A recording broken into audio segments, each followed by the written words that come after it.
Esses dias eu tava assistindo aqui a última temporada de Hacks, quando rolou esse diálogo.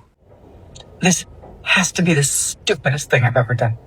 And I went on a date with Saddam Hussein. Oh, you told me you said no. Well, I lied. It was the 80s. He was good then. You loved him. He was bisexual. Oh.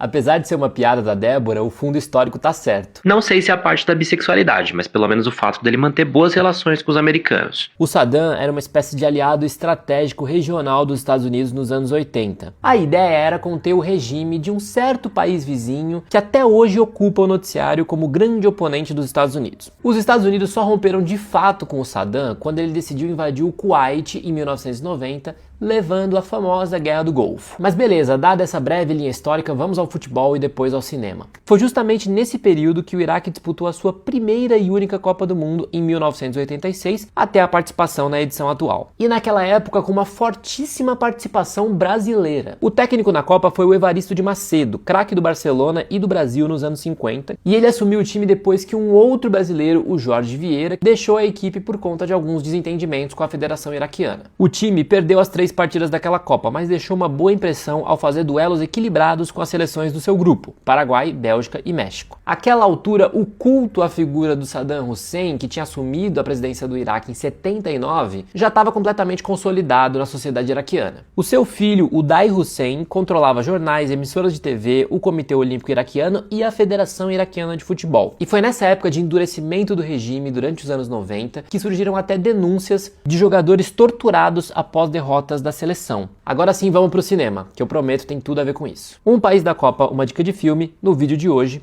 o Iraque. Nos anos 90, uma menina iraquiana recebeu uma tarefa relativamente simples: preparar um bolo para comemorar o aniversário de Saddam Hussein na escola.